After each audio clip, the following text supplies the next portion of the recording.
Hello friends, welcome back. So today we are going to discuss Tata Steel. So Tata Steel is a steel giant in the private sector. Tata Steel is one of the companies from our top 10 stocks which we discussed for 2022. Also from the steel sector, we have discussed about Steel Authority of India Limited recently. The link I will share in the description box. You can watch that video also to understand the overall steel sector and the growth potential which steel sector is having going forward, and what is the potential available in Steel Authority of India Limited. So before starting, if you are new to this channel, please subscribe the channel so that it will help us to build our community, and you will get and learn how to do a fundamental financials and technical analysis of value buying opportunity in the stock market. So let's start our discussion.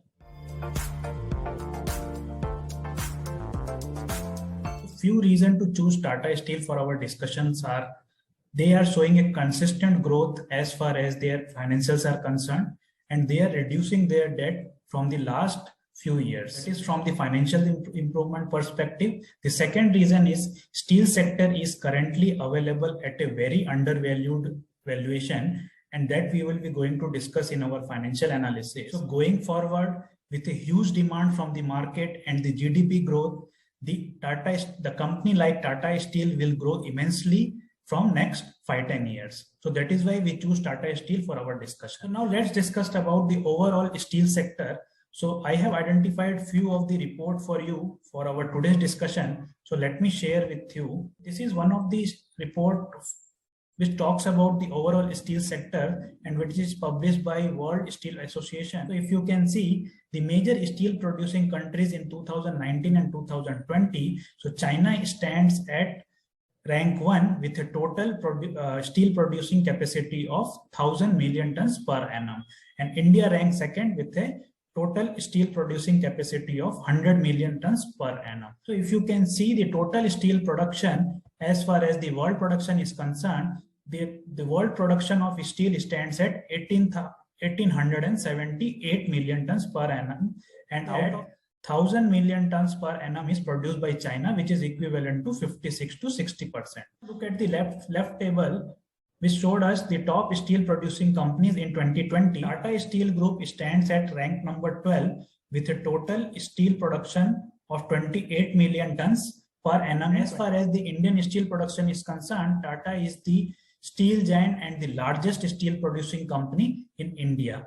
Now let me show you some other figure about the other steel company in India. So if you can see, SAIL has the production capacity and they have produced around 15 million tons per annum, and Steel Authority of India ranks at 24. And the next company is JSW Steel, which ranks 25 as far as the overall steel production company in the world is concerned. So if you can combine all the three top companies, that is Tata Steel, Steel Authority of India and JSW Steel, so they contribute around 50 to 60% of total Indian steel production. Let me show you the export and import of steel as far as the Indian market is concerned. So if you can see the right hand side table, the major import and exporter of steel in 2020, so India stands at rank 8 with a total export of 17.1 million tons in 2020. So India is a net exporter of steel,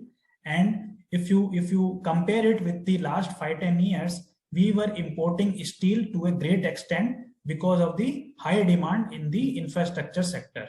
But in last 2-3 years, we have increased our export because we have producing and we have increased our production capacity in recent past. Now let me show you the investor presentation which Tata Steel has published recently. So if you can see, in India and Europe, steel demands continue to recover, but global cues weigh on margin. So if you can see the left hand side, the figures are shown for the Indian steel market is concerned. So apparent steel consumption improved by 13% quarter to quarter, driven by ongoing economic recovery. If you can see the below graph, this consumption and the demand is coming from mainly from the infrastructure and the construction good. So if you can see the last 3-4 quarters, so this yellow or the orange line in the graph, it is showing the high consumption pattern compared to the capital goods and the automotive.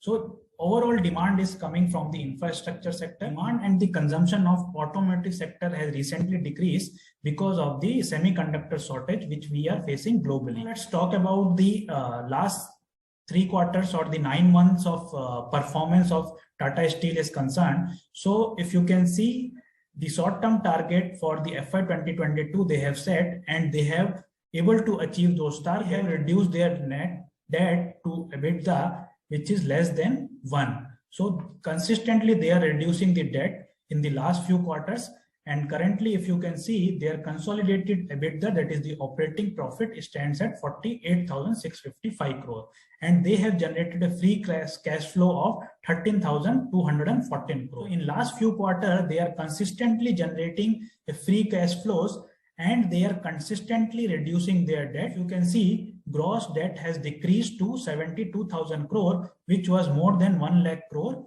in few quarters back. They have repaid around 17,370 crores in the last 9 months as far as the financial year 2022 is concerned. Now let's talk about few of their acquisition recently. They have acquired 93.71% stake in Neelachal Ispat Nigam Limited. And also they have completed the Tata Steel BSL merger with Tata Steel. So Tata Steel BSL has merged with Tata Steel, and because of that only their market capitalization has increased in recent past, and the net profit is also improved in the past few quarters. And that is why they are able to generate a huge free cash flow in the recent past. And if you can see, because of these financial reasons, Tata Steel is currently available at just PE of 3 or 3.5. That is why I told you Tata Steel is available at a very cheap valuation currently with a PE of just 3 or 4. So we have discussed about the overall market and the overall steel sector, and we have also discussed about the fundamentals of Tata Steel, and we have also discussed the performance of Tata Steel which they have shown in the last 9 months. As far as the future growth is concerned, as per National Steel Policy 2017, India is estimated to have the demand of 300 million tons per annum by 2030. So in next 8-9 years, their demand is going to increase from 100 million tons per annum, which is current demand, to 300 million tons per annum in 2030. Next important growth driver is, if you can compare the per capita consumption of steel, which currently stands at 75 kg, so which is very less as compared to the world average of steel consumption, that is 225. So our per capita consumption of steel is just 1/3 compared to the world average. So going forward with the infrastructure development, with the GDP growth, and for the next 5-10 years, the steel sector has to perform and has to grow to a great extent. Now let's talk about the financials of this company.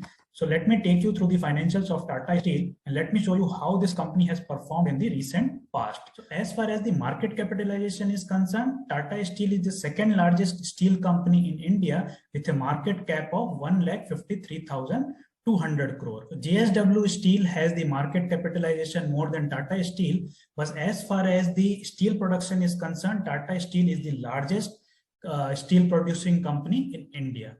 Now, if you can see the stock P, which I talked about earlier, so it is currently available at a stock P of just 4. So that is why it is a very undervalued stock, and we have also seen in the Steel Authority of India, which we have discussed in the earlier video. So if you can see the ROCE, ROCE is 12.6, which is expected to improve going forward, which they had set their target for the midterm. So the debt to equity is 0.85, which was more than 1 last year, as they are consistently paying their debt. And we have seen that in last 9 months, they have paid around 17,000 crore. They were able to reduce their debt to equity ratio below 1. So that is a good sign. Now, if you can see the free cash flow, that stands at 37,793 crore. So they are consistently generating this free cash flow, and they are reducing their debt. And in next few years, they will be debt-free company as far as their total financials are concerned. Now let's talk about the quarterly result. So if you can see, in March 2019, the revenue was 42,422 crore. And currently, if you can see, as on December 2021, the revenue stands at 60,783 crore. Also, if you can see, their operating profit that is consistently improving in the last few quarters. Now let's talk about the net profit. So current net profit stands around 9,573 crore. If you can see the last 4 quarters, they have shown the consistent growth as far as net profit is concerned. So if you can see the profit and loss statement, again, they have shown the consistent growth in terms of revenue and also in terms of net profit. So they have consistently grown their revenue, and currently which stands at 1,56,294 crore as on March 2021. But if you can see the trailing 12-month revenue, which is currently stands at 2,24,519. So that is a huge improvement as far as the total company's revenues is concerned. Let's talk about the net profit. So if you can see the trailing 12-month net profit stands at 37,000 crores. So that is a drastic and dramatic improvement as far as the net profit is concerned. So company with a market cap of 1,50,000 crore and net profit of around 40,000 crore per annum. So that is why they are available at a very cheap valuation of stock PE of just 4. Now let's talk about the overall borrowings in the balance sheet. So if you can see, in March 2020, last year, so their borrowings were highest, which is equivalent to 1,16,000 crore, but currently they have reduced up to 78,163 crore. They have paid a huge debt. Going forward, their intention is very clear. Whatever the free cash flow they are generating, they are paying their debt and reducing their debt to a great extent. That is a good sign as far as the overall financials are concerned. Also, if you can see the fixed asset, they have consistently improved and increased their production capacity, and currently which stands at 1,34,000 crore. And if you can see the capital work in progress, which is currently stands at 19,000 crore. Currently, this CWIP of around 20,000 crore, they are going to add it into the fixed asset once the current expansion project will be completed. Tata Steel is continuously increasing their production capacity. Their current production capacity stands at 34 million tons per annum, which they are going to increase in next 5-10 years to 50 million tons per annum. Now let's see the cash from the operating activity. So whatever the net profit they are generating, they are getting continuously. If you can see in March 2021, the cash from operating activity stands at 44,000 crore. Now let's discuss the shareholding pattern. So promoter holdings as on December 2021 stands at 33.92%. FII holds 21.36%. So FII is continuously increasing their shareholding in Tata Steel, and DII has decreased their holdings from 29.06 in March 2019 to 18.11 as on December 2021. And as far as public is concerned, so public holds 26.51% as on December 2020. There is a lots of talk about FII's recent selling in the market, but if you can see in Tata Steel, the FII has increasing their shareholding. We have discussed the fundamentals and the financials of the company. Now let's analyze the technical chart pattern and see how much potential is available in Tata Steel. So before discussing the potential available in Tata Steel, I would like to show you the recent profit booking which I have done in Tata Steel. So let me share with you first. So Tata Steel has given us the great opportunity last year. This is the chart of Tata Steel, and let me show you how we have made the profit last year. So this was the strong resistance and support line, and this has formed a cup with handle pattern. So let me draw it for you. So this was the cup and this was the handle. If I can take the depth of this cup with handle up to the neckline and put it on the neckline, we will get our technical target. And on basis of our technical target, we have booked the profit last year. So after giving the breakout from this price level, which is the neckline of 729, it has given a fast rally. So last year, we have made our position on 17th March. We have purchased some of the share of Tata Steel on 17th March. After giving the breakout from this price level, it has given us a huge profit gain of 60% in just 51 days. So we have made the profit booking last year at a price level of 1192, and which I have posted in my website also, you can see.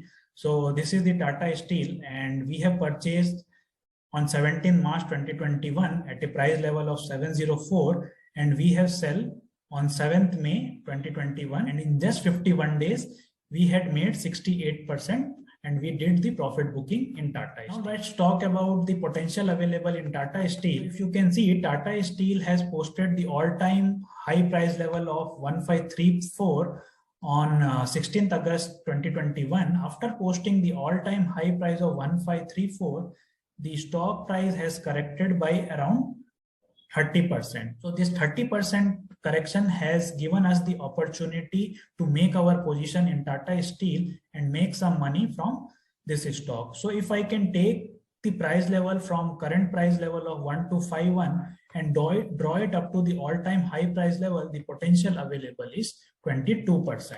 So this 22% is an immediate potential in Tata Steel. Apart from this small 22% potential, there is no other chart pattern which is formed in Tata Steel. So that is why currently the small potential is only 22%. 22% is an immediate target which might be achieved in next few months. However, the Tata Steel is currently available at a great valuation. We can hold this stock for a longer period of time of 3-5 years.